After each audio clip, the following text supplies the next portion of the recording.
Hey everyone, it's LS, and this is the patch 8.23 notes rundown. There's still one more patch left, I believe, in Season 8 before we have the Season 9 patch. Or at least that's the way that I think that it's set up. So let's just get right into it, see if this is finally a good patch where we get a lot of changes and some mix-up into the meta. Aatrox, our duration decrease, now always grants max heal if Bloodwell is over 80% filled. Our World Ender duration 12 seconds to 10 seconds now matches Bloodwell's charge up duration, heal and revive 0.5% max health per 1% to 0.5% per max health per 1%, up to 80% well, 50% max health for 80% Bloodwell or higher. So the way that this change impacts competitive is sometimes you do not just immediately kill Aatrox right away. In the later stages of the game, you just let him live so that he doesn't get the heal at all, and then you end up killing him because the final endgame stage team fights can be quite long. This does not impact Aatrox in the early game, does not impact him in the mid game. Maybe the only exception to that is if you're casting R prematurely inside of lane, trying to coordinate a dive and trying to make use of those extra 2 seconds. That's the only instance where the duration is actually going to come into play.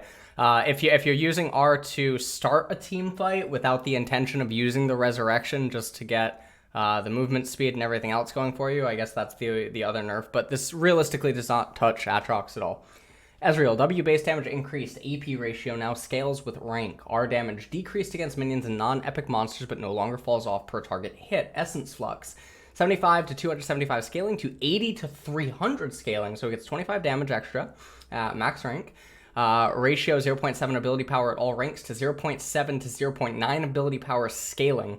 Our True Shot Barrage fall off damage is no longer reduced by 10% for each enemy hit, minimum 30%. Minions and non-epic monsters now take 50% reduced damage. So all that the minions and non-epic monster change really does is it makes him have a little bit of a more difficult time shoving at level 6 if the enemy is already beating him in tempo for a base. And then obviously the mid and late game cross-map ultimates to try to fix minion waves. You don't see that too often, but it is something that Ezreal can do. Getting the AP changes is nice, but the problem is that you don't end up maxing W until last, so you're not really actually getting to feel this buff until super late game, in which case I'm gonna have to say that it's likely just a placebo. I don't know if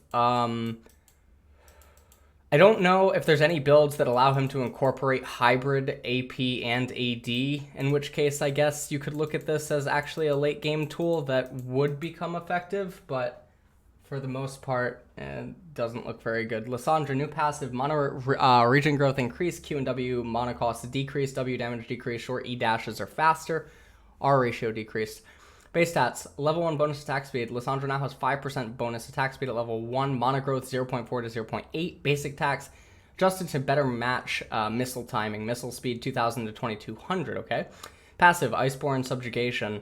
When an enemy dies near Lissandra, they become a frozen thrall. Frozen thralls seek out the living enemy, slowing their movement speed when nearby. After a few seconds, frozen thralls shatter from the intense cold, dealing magic damage in an area. Thrall duration 4 seconds before exploding. Base damage 120 to 520 scaling. Ratio 0.3 ability power, slow 25%.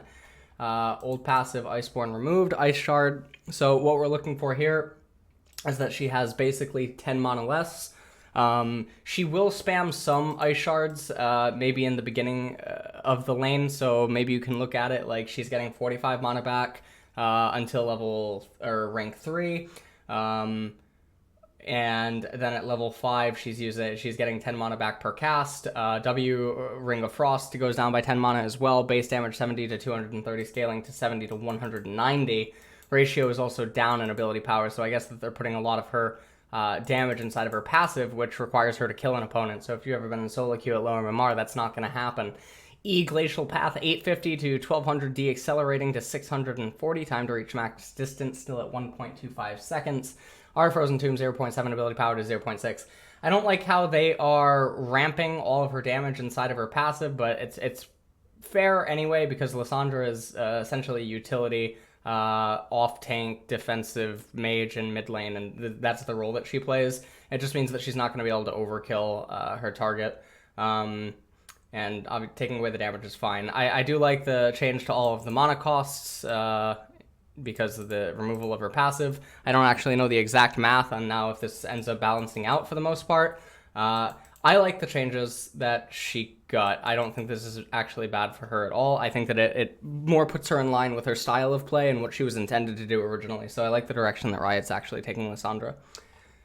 Taliyah, Q cooldown, cost, work ground duration decreased. Q multi-hit damage penalty now applies to everything, not just champions. Cooldown 11 to 3 seconds to 7 to 3 seconds. Cost 60 to 100 mana to 50 to 90 mana. Multi-hit damage. Everything takes 50% reduced damage from stone shards beyond the first. Work ground duration 120 seconds to 45 seconds. Cooldown reduction. Work ground duration is no longer affected by cooldown reduction. Ouch. So Taliyah has some bad matchups right now, and in solo queue there are other junglers that are stronger than her, and these kind of changes are actually very interesting to me because I don't think that she was as bad of a menace as what Riot is maybe leading people to believe here, especially because you end up maxing Q first. So realistically, the first thing on anything that you want to look at is the rank 3, because that's the one that you get to see spammed the most often. That's the one that's the most impactful. So we're getting 2 seconds off it, and the mana cost is going down, but you're inside of the jungle. You are casting it more often, and you get 10 mana now for a rank 3 cast. But ultimately, I don't think that these type of changes to Taliyah are that good for her. I think that this can end up actually biting her in the back. So, workaround duration, 120 seconds to 45 seconds, whatever. Yorick, just a bug fix, one that... Alright, Yorick's terrible. Items, Doran Shield, passive region now based on missing health. Scaling region means Doran Shield will still be a powerful option against constant poke, but won't leave users impervious to all ends. After taking damage from an enemy champion, regenerate 20 to 10 seconds, regenerate up to 30 health over 10 seconds, based on missing health. Cap at 25% missing health, okay? Updated Guinsu's Rage Blade. On hit flat damage increased, ratios removed, now grants armor and magic penetration. Stacks no longer grant AD AP, cost decrease. Cost down by 200 gold, so essentially 1 minion wave, or a cannon wave, I guess, and then back timer. On hit damage is 5 to 0, or 0.1 bonus attack damage physical. Plus 5, or so 10, and then 0.1 ability power magic damage to 50 and magic damage. Penetration now grants 6.5 to 15% level 1 to 18 total armor and magic penetration. No longer grants plus 2.5% bonus attack damage and ability power per stack. Stacks still grant attack speed. So you're looking at champions that don't build a lot of AD or AP, but can just build a lot of attack speed, I guess, that would now benefit from this. So the only champion I can think of, I mean, Kayle comes to mind, Kog'Maw comes to mind, Varus comes to mind, because you can still go Guinsu's and like Wit's End and whatnot. But the issue is that the Wit's End steals away magic resistance, and then the penetration comes in, so it sort of works against one another. It really depends on what champions you're going to end up building this on. I guess, like, for instance, Master Yi would still benefit from this because he can just build pure attack speed. Those are the champions that are looking at it. Any champ that doesn't want AD in addition to attack speed. So the champion that wants AD in addition to attack speed, or AP in addition to attack speed, like Kai'Sa, is no longer going to be able to build this item. I think it's still a fine item, and I think that Riot actually, much like Lissandra, better tuned it to be intended for the champions that it was, I think, originally designed for. So I think that this is actually all quite good. I don't have a problem with the Guinsu's Raid Blade change. Jungle items, Monster Hunter Gold penalty removed. Other preseason changes increase the risks, farm bounties, and trade-offs, turret play. Okay. Owning Hunter's Machete, Hunter's Talisman, or no longer reduces gold granted by lane minions if you have the highest minion score. Okay. Okay, great. Relic Shield updates. Target's Embrace, minion execute 10 to 180 at level 1 to 18. 15 to 270. Remnant of the Aspect 2 to 360, 30 to 540. Okay. Control Ward inventory cap 3 to 2. That's a really big hit late game. It also hits Jungle Ornn, I guess. Trinket scaling, level of their owner, average level of all champions. Okay, warding totem 90 to 180 seconds to 90 to 120 seconds. Wow. So they're removing some of the early game vision, which I mean, I guess is okay, but as long as you're still placing everything accordingly and checking the game timer, it's still very easy to predict where the jungler can be. And it's still entirely feasible to assume that you can play around it perfectly. So there's going to be less vision early game now. Turrets, turret plating. Outer turrets have extra resistances early, but grant gold for each 1,000 health they lose. Ooh. The gist here is that turrets won't fall over at 5 minutes when the enemy team groups and hard pushes your lane. Instead, as they chip your turret down, they'll get some extra gold to reward their aggression, while your turret becomes increasingly harder to kill. It's a win-win. Lane bullies get more turret gold than before, while late scaling champions have more reliable window of safety. I like that. This also means that your lane won't be decided as heavily by the success or failure of other lanes, since their own turrets are harder to take too. The fall-off mechanic ensures lane phase won't be too much longer on average, and it makes plating gold a true advantage of early. Okay, outer turrets begin the game with 5 temporary plates. A plate is broken for each 1,000 damage dealt to the turret. Plates don't have health on their own. Plate strength. Plating grants 40 armor and magic resist at the start of the game. Dealing 1,000 damage to an outer turret also causes a plate to break, granting 160 gold. Okay? Divided among nearby champions and increasing the turret's armor and magic resist by 30 until the turret plating falls off. Bulwark. For 20 seconds after a plate is destroyed, the turret also gains Bulwark, granting an additional 25 armor and magic resist for each nearby enemy champion past the first. Multiple instances of Bulwark stack and multiple plates are destroyed within a 20-second window. Turret plating falls off at 14 minutes, causing outer turrets to lose all armor and magic resistance and making unclaimed plating permanently inaccessible. I like this. I actually really like this. So this is actually really cool. Because 14 minutes is actually really healthy. This is the mid game. Like a 17-minute laning phase is something that has happened in the past, and this can actually maybe even further incentivize it to happen. It's a very rare occasion when it lasts to 17 minutes, but I think that 14 minutes is actually a really, really good sweet spot that Riot hit. Because 14 often is the transition, because we think about mid game as like 15 minutes. So I think that that's really good. 160 gold, I think, is completely fine. Turret adjustments. Outer turret health increased, resistances removed, all turret AD scaling increased, first turret bonus reduced. First turret bonus, 300 first brick. Oh, they're pulling that from LCK. 300 gold to 150, reduced to accommodate turret plating gold. So, I mean, you can keep getting 160, right? Or unless I'm missing something here. Causes dealing plate breaking. Dealing without causes a plate to break. So, I mean, there's 5 plates, right? So you can get 800 gold from a turret. You can get more than that, right? That's actually insane. That's super insane. That's super nuts. Okay. Turret adjustments. So 150, this doesn't matter. Outer turrets, health 5,000, 80 scaling, 4 per minute, 9 per minute. 80 cap, 180 at 7:30 to 278 at 15 minutes. Okay, so it hits harder. Armor and magic resist 55 to 0, replaced by turret plating. Okay. Armor and magic resist scaling 1 per minute to 0, replaced by turret plating. Global gold 50 unchanged. I like it. And a turret, 80 scaling 4 per minute to 9 per minute. 80 cap, 250 to 28. Or 250 at 28 minutes to 305 at 18. I like this. Global gold 100 to 50. I like this. Inhibitor turrets, 80 scaling, 4 per minute to 9 per minute. Okay, Nexus turrets, everything is fine here. I actually really like this. I like all of this. I am a very big fan of all of this. I'm a very, very big fan. Because what this is basically saying to me is that if you're winning your recall timers, you get added bonus by winning your recall timers.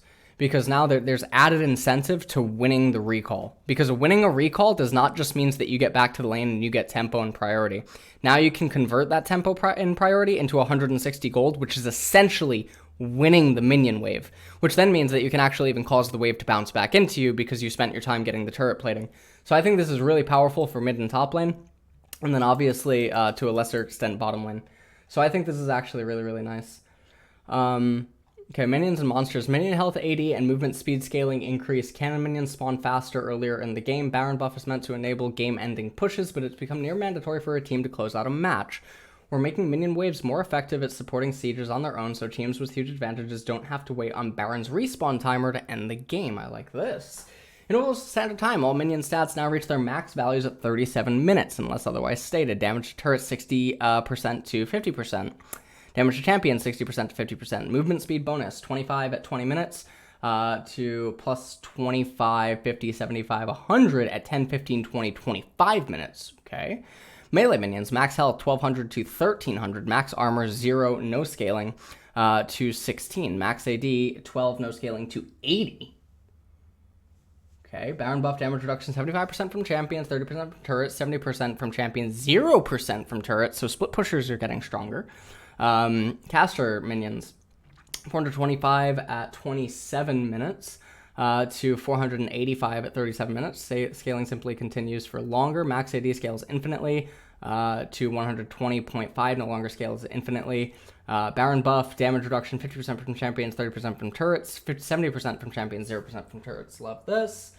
Unchanged. Spawn every 2 waves at 20 minutes.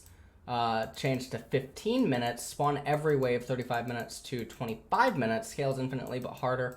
2900 at 37 minutes. Okay. This means that understanding of side waves and also freezes are easier. It's easier to create freezes because the cannons are going to spawn sooner. So a lot of people are maybe looking at this like, oh, this accelerates the game. No. Scaling team comps can now successfully freeze waves easier at earlier game timers. And with the guarantee that they're able to stay inside of laning phase longer against these like hard-winning champions, and even the added incentive that maybe they can accelerate themselves with these plates, I'm not looking at this like, I think the initial thing that'll happen is games will be chaotic as they always are. So we're looking at like 15, 20-minute game averages, probably globally. But I think that once all the dust settles, I think that this is actually building up to have more stable and slower paced mid into late transitions. So this is actually quite nice. I like everything that I'm reading right now. Cannon minion. All right, so I just read that. Super minions. Max health unchanged. Scales infinitely 4,000 at 37 minutes. Base AD 306 to 225. I like that that's more manageable. But obviously the minions surrounding it are stronger, so whatever. Max AD scales infinitely 350. Okay. Base attack speed 0.694 to 0.850. Minion aura no longer increases minion damage by 70%. Still increases resistances like this. Super minions now show up on the minimap through Fog of War. What? Okay. Epic monster respawn time. Epic monsters respawn faster. Elemental Drake respawn time 6 to 5 minutes. Okay. Elder Dragon respawn time 8 to 6 minutes. Okay. So this means now that you take the last Elemental Drake at 29 minutes and 50 seconds as opposed to 28 minutes and 50 seconds if you're trying to prevent Elder. 8 minutes to 6 seconds. I really like this change. I do. I really like that now they are identical. In respawn, this makes it feel like choosing between one another is that much more impactful. I actually love these patches. I love this patch. This patch is so cool. This is really cool. Elemental Drake first dragon spawn is later, respawn is faster, golden experience increased, buff strength increased early. First Drake spawn 2:30 to 5 minutes. Okay, I don't mind that. This means that no more super cheesy like soloing it at level 4 or 3.5, 4 minutes into the game from certain junglers and solo queue. But realistically, that's not really feasible at higher ends of solo queue. Respawn time 6 to 5 minutes, same as known above. Kill gold. Ooh. Ooh. Oh, that's actually quite nice. It's not big enough to where you're like, oh wow, that's really cool. But the reality is now is that it's actually a camp. So you have to factor in the added bonus that you get from it, in addition to the fact that it's now a camp. One of the arguments against Dragon before, when you used to solo it very early on or take it very early on, is that you're missing out on camp gold and you're missing out on XP. But I actually really like the changes that they're doing here to general. Infernal Drake, 8 to 24% AD and AP scaling to 10 to 24% AD and AP scaling. I like how they just basically made the first one slightly stronger, and they kept everything else the same later. Mountain Drake, 10 to 30% scaling to 16 to 30% scale. I like this. They're buffing all of the first ones. And this can definitely help accelerate the game, and it makes the early impact ones that much nicer. Ocean Drake, 4 to 12% scaling, no one cares. Cloud Drake, 2, 4, 6% movement speed, triple out of combat, no one cares. Jungle Camp experience. So let's see. Gromp XP, 115 to 190 scaling, 115 to 172. Ooh, okay. Greater Merc Wolf X. Oh, wait. Is Jungle XP down?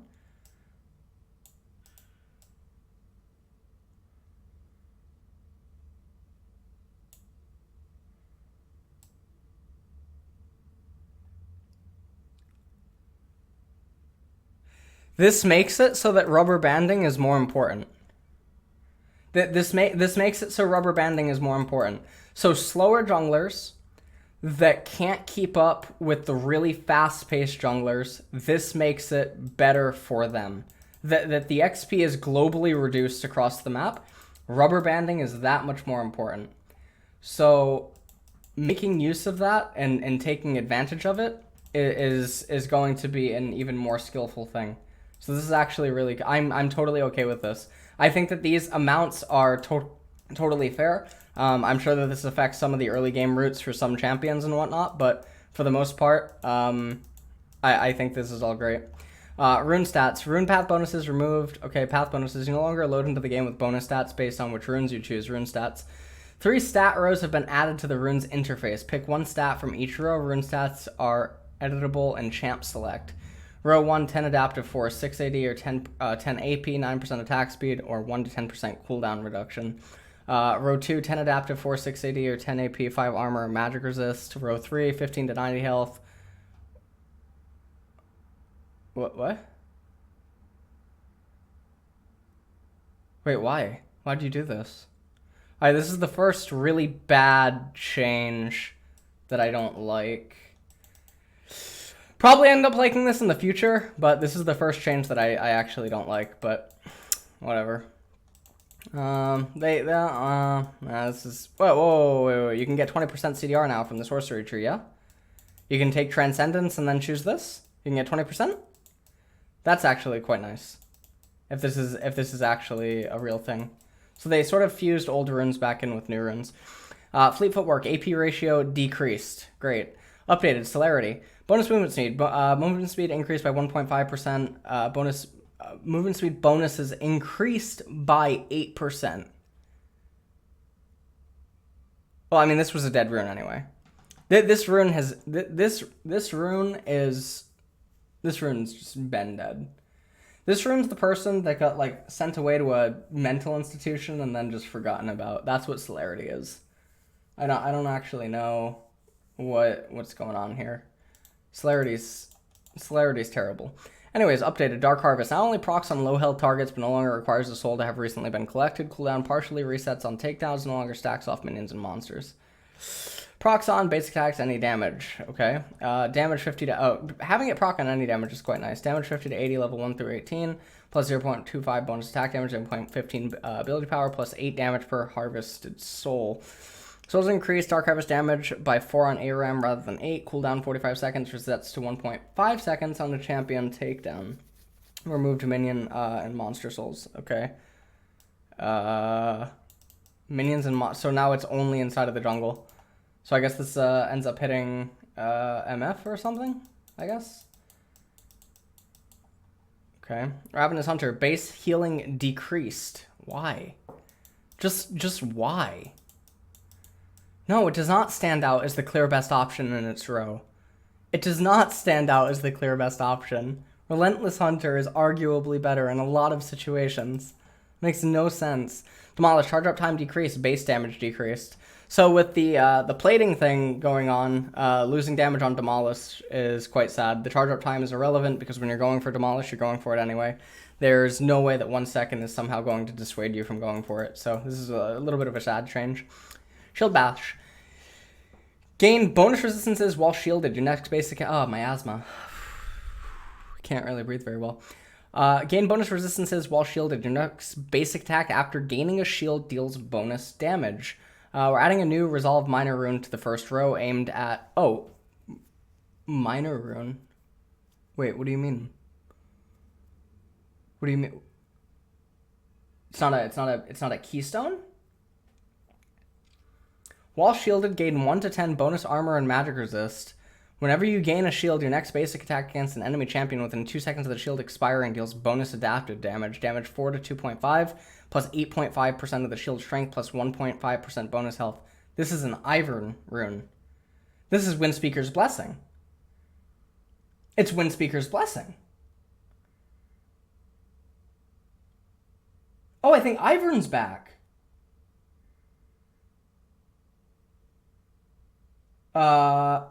Mordekaiser. Whenever you gain a shield. I mean, how does it work with Mordekaiser? Because he always gains a shield. Wait. This is a good secondary for Riven, right? This is a good secondary for Riven. This is really scary for, like, ADCs with Lulu. Because Juggermaw can maybe come back. This is really scary for Victor if he goes Resolve secondary. What else is there? It's not on shields you give? Oh, it's not on shields you give according to Twitch chat. It's only self-shield. Okay. Tom Kench? I don't know what row this is. Wait, it said what row, isn't it? First row. What's in the first row? Coach, by the way. What's in the first row?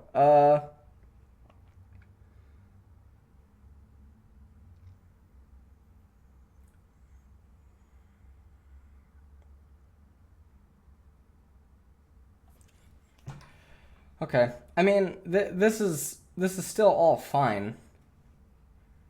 This is all fine. Apparently Dark Harvest is not a keystone. Or it's no longer a keystone. That's what someone just said. Execute focus keystone? What do you mean? They just said it's a keystone. I'm getting trolled by Twitch chat. Alright, bone plating. Damage block increase, but duration decrease. Move to row 2. One of the subtle strengths of bone plating is that it's only pure defense rune and resolves first row, therefore the only pick for champs who want defense in every slot. Adding flat resistances to the mixture of rune stats would have made defense stacking overwhelming, so we're moving bone plating down to row 2. We're also sharpening it into an anti-burst rune to make it less generically effective. Buff duration, 3 seconds to 1.5 seconds. Block amount, 15 to 40, level 1 through 18. 25 to 50, level 1 through 18. Okay. This is really nice. Yeah, I mean, the 3 second thing is okay. I mean, the 1.5, I guess, adds more counterplay, but I think this is completely fine. Chrysalis.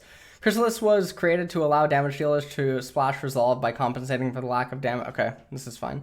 Updated overgrowth. Stacks now grant flat health rather than a percent health. At 120 minion and monster deaths, gain a percent health bonus. Okay. Body count, 0.2% max health per 8 nearby minion or monster deaths, plus 3 health per 8 by nearby minion or monster deaths. At 120 minion and monster deaths, also gain an additional 2.5% max health. Okay. Kleptomancy now procs off the next 2 basic attacks for... Now procs off the next 2 basic attacks after using an ability rather than just the first. Wards no longer drop after 20 minutes. Giving Kleptomancy a second proc broadens its use beyond Ezreal champions who either reset... Okay. What? After using an ability, your next basic, the next 2 will grant 5 gold or something nicer. That's really gross.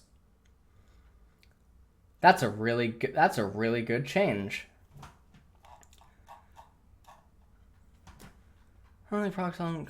Well, you like Dark Stone, we haven't been thrilled.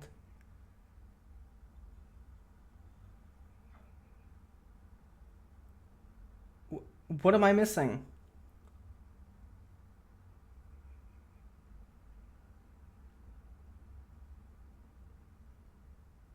Oh, man,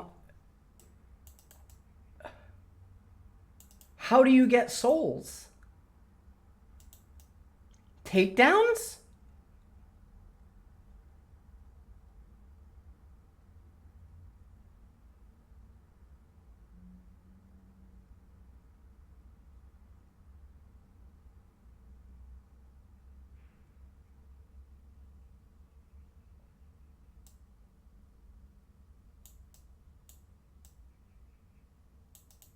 Oh, this text. See, I don't like to read this text all the time.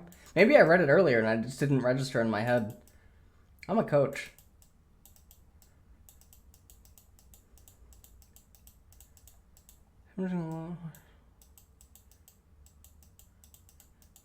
Wait, but it's a keystone. I mean, okay, you're still.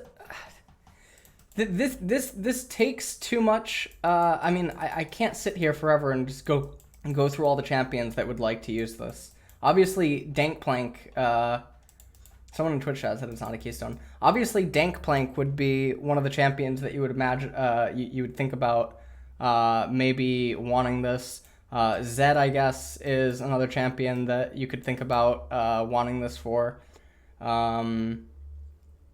Trying to think what else. Damaging low health enemy champions deals bonus. Karthus doesn't have a keystone. Okay, so this replaces all of the champions that got hurt by Electrocute and Airy.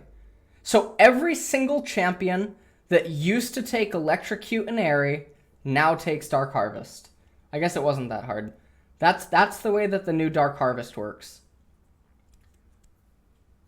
Every single champ that got hit by Electrocute and Airy changes.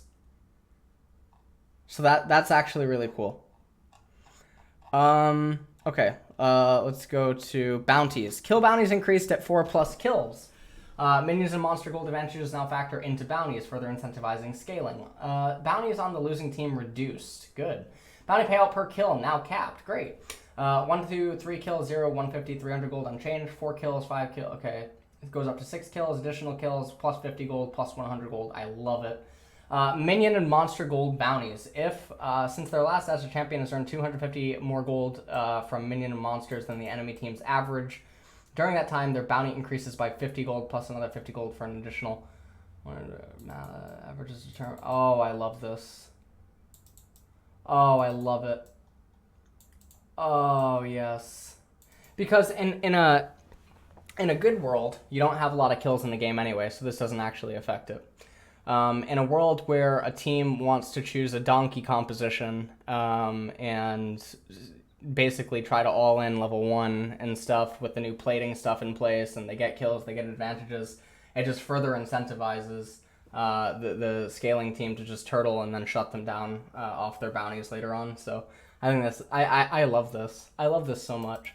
Bounty, clarity, bounties over 150 gold are now visible on the scoreboard. Okay, that's just a novelty. Bounties no longer increase mid-combat. Oh, that's cool. If a champion earns multiple kills and then immediately dies, those kills will count towards their next death instead. Bounty payouts for killing members of the losing team are reduced down to a minimum of 20% of normal. Ooh. Single kill can no longer grant more than 1,000 gold to the killer. Any bounty gold past the cap rolls over to the champion's next death. Ooh. Okay, minimum kill gold. Minimum kill gold, 6 deaths, 100 gold, 7 deaths. Oh, everything's just 100 gold. That's really cool. 0 to 5 deaths, 300, 274. Okay, unchanged. I love this. I like this so much. This hurts like the inting split push type champions, but I think this is really cool. Summoner spells. Teleport. Channel time reduced but can no longer be cancelled. Channel duration 4.5 seconds to 4 seconds. Teleport can't be cancelled by its caster once it's cast. I think this is a really cool change. One of the things that you can look at here is that you can no longer use teleport to fork your opponent or try to skew them into making them go a certain direction. I also do think that this will actually be bad for solo queue in North America and Europe, where I think teleport is already extremely lackluster and people are already hesitant and afraid to use it. And now adding in this punish to it, I think will make it an even worse keystone inside of solo queue there. So I don't know. That's fine. In-game stats panel. Okay. Ranked armor. I don't know what that is. Game lobbies. Okay. Cool. Mission bug fixes. All right. And now, the skins. I'm getting a Magic the Gathering vibe here. I feel like this is like some sort of angel that's gonna be in Allegiance of Ravnica. This is sort of looking like Razia, the Boros angel. So I'm actually really liking this skin. Lunar Eclipse Leona. Yeah, I mean, this is the flip side. So we're actually getting a new flip card in Allegiance of Ravnica. That's really cool. And yeah, okay. I mean, it's not quite Rakdos, but I am getting some sort of like a Simic vibe here. So I really like that Riot Games is just partnering with these other companies. Yeah, I don't know how to feel about this. This feels like I'm gonna wake up in some sort of a sleep paralysis dream, getting surrounded by like black goo, and then I'm just going to be sucked in by tentacles or something. And all I'm gonna do is see this woman's face before everything just goes black. So I'm not really sure what's going on here, but this is not giving me the best of vibes. Anyways, Pajama Party. All right, are there any Easter eggs here? There is no Easter eggs, but this penguin looks like it is going to have one hell of a night. So, you know, if anyone ever laughed at you when you told them that you wanted to be a penguin, you just show your parents this, and, you know, they'll understand. All right. So, let's just recap really quick. Lissandra change is really, really good. Ezreal change, I don't think that it really means much. Aatrox change doesn't impact him enough. Taliyah change is actually really, really sad. They should have gone a different direction with it. Gwynsu's Rage Blade change, similar with Lissandra, where I think that the change is further making it just a good item for the champions that it was probably originally intended for. The jungle item change is fine. Relic Shield change and whatnot is fine. Vision stuff is completely fine if you have a brain. Turret plating, absolutely love it. Turret adjustments, absolutely love it as well. Minions and monsters, love this as well. This is my favorite patch since 8.11. This is by far my favorite patch since 8.11. Jungle Camp experience is really good for junglers that use their brain. This is really bad for Camille Jinzhao abusers that manage to climb 400, 500 MMR above their real rank. By level 2 ganking opponents after taking a red buff, and by 100 to 0ing opponents by pressing 2 buttons. So this is quite nice. Rune stats, I don't actually like these that much, but I can probably think that I'm going to come to like these. The one thing that I do like the most is the cooldown reduction thing being added, because now you can get 20%. Fleet Footwork, AP ratio doesn't really matter. Celerity is a terrible rune. Dark Harvest is now the go-to rune on any champion that previously was affected by the Airy and Electrocute changes. So that's really nice. Ravenous Hunter, base healing decreased. I don't really understand this because I think that Relentless Hunter was a pretty good argument. Demolish does not really matter. 1 second is not going to dissuade you, but it's understandable given the plate changes. Shield Bash is actually really, really cool. Already talked about that.